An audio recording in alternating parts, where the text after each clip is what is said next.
Hello everyone. As it's been a while since I last posted a video blog, I thought it was about time I did another. So I thought what I would do was to read out a short story. In fact, one that I posted on Ishaya Freshly Squeezed just a few days ago. It's one in the series of Snapshot Stories that I like to write, and it's called Desire.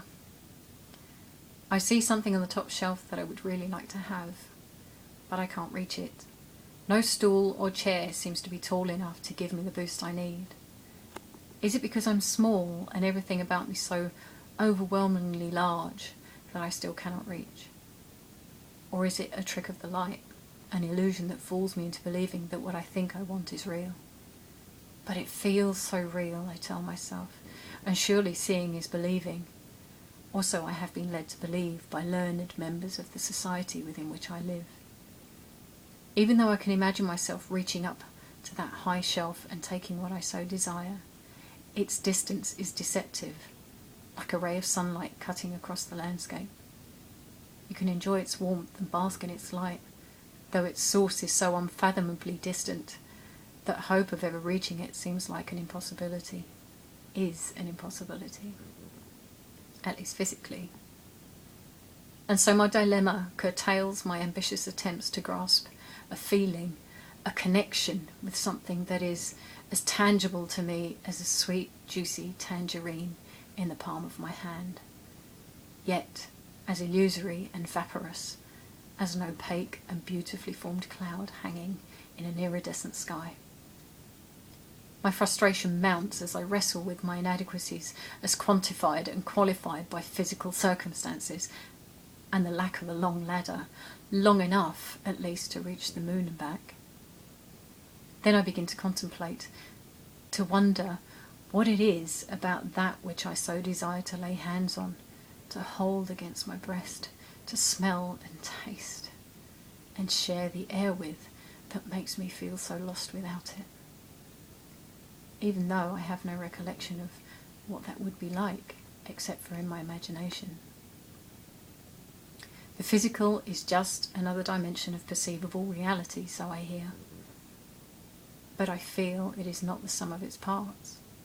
It is the feeling inside me that is created by my objectified desire, a feeling that cannot be put into words nor moulded into a singular thing, nothing that could possibly even begin to contain the intensity and complexity and the breathtakingly overpowering feeling that could consume universes and consumes me like an inextinguishable fire. The physical is the vehicle for emotional intent, more affectionately known as the soul. The conscious impetus that makes all things come alive and have meaning, that gives me a reason to keep trying to reach for that which I desire on the top shelf. But only to satisfy the human in me, the little person that requires strong legs and a metronome, and a tenacity that Hannibal would be proud of. To traverse mountainous landscapes, cross oceans, and climb tall skyscraping trees, to come close to what I feel so separate from. To satisfy the need required of physical time and distance, the red and blue of it all. Like a film playing out to serve the telling of an epic tale where I am the protagonist, not an audience member, observing idly from beyond the woven fabric of the silver screen. The only thing I know I can do is to close my physical eyes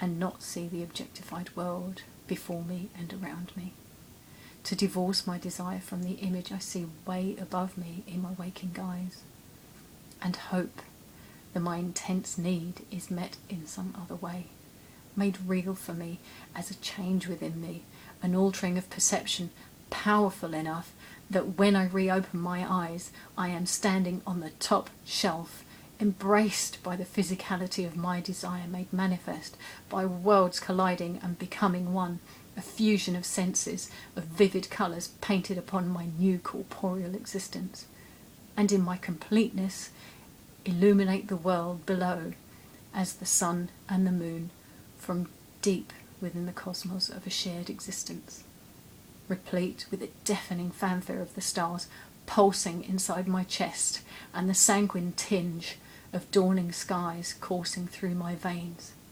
visceral and full.